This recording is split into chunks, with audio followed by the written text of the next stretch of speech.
Okay, we're going to start by mashing the bananas, and we're going to do that in my stand mixer. So we'll just peel some pretty ripe bananas. These are not actually as ripe as I usually use, but they're pretty darn ripe.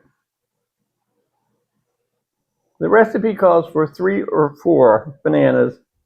I find it works pretty well to use 3. Plus, that's usually what we end up with left over before they get too ripe. Because they're just right for cooking, but they're awfully ripe for eating. Earlier this year, I had the experience of making banana bread from my own bananas. I have some banana trees in the backyard, but only one has produced at all so far, and it didn't produce much. Well, I think it was 33 bananas, so it was plenty. Okay, while those are going, we're going to dump all our dry ingredients together, which is a teaspoon of baking powder, teaspoon of baking soda, teaspoon of ground cinnamon, a 1/4 teaspoon of ground nutmeg, a 1/2 teaspoon of salt. And I don't have a whisk tonight, so we'll have to go with a fork. I want to say a great big thank you to those who have subscribed and to those who have commented. I really love the comments. Not that I don't love subscribers, don't get me wrong there. But the comments really have done a good job of boosting my spirits. So I really appreciate those.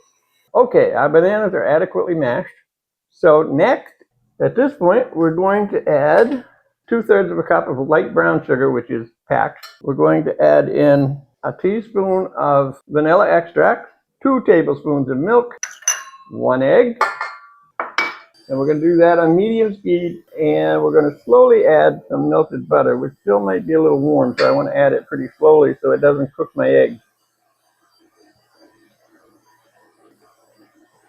This is 6 tablespoons of melted butter, which has been allowed to cool for a while. Now we're going to let that mix, and then we're going to start adding our flour mixture.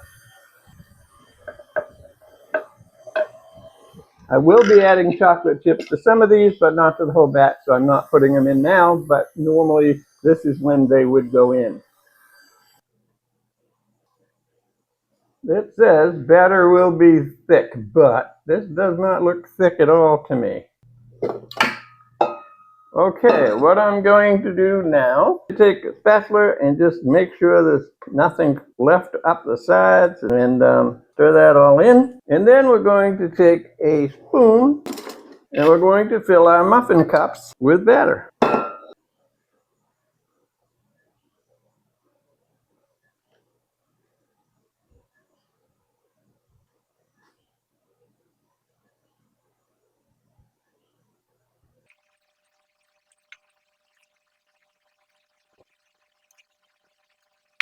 Now I've got enough left to fill these 4, so I'm going to add some chocolate chips. I would guess I've added about a 1/4 cup. We'll stir those in, and then we'll fill these muffin cups. I don't think I could make more of a mess if I were trying. Okay, they're going in a 425-degree oven, and the directions say that they go in at 425 for 5 minutes. Then we reduce the heat to 350, which should be about an additional 18 minutes. Fresh out of a very hot oven, here's a pan of banana muffins, 4 of which are banana chocolate chip muffins. I'll be eating those. My wife doesn't like them. Anyway, I'll be back in a few minutes. Let's pull one of those out of the pan so that it'll cool off much quicker. Let's go with a smaller one. And we'll just set that out there to cool. And I'll be back to taste it in a few minutes. Okay, these have cooled off a lot. Take a banana chocolate chip muffin, open it up. You can see the chocolate chips in it. And let's give it a taste. Well, it's quite different from your typical banana muffin. It's good. I'm glad I didn't put any more chocolate chips in it. But if you're a lover of chocolate chips and bananas, this is your muffin. If you are a lover of muffins in general, check out this video. This is my favorite muffin.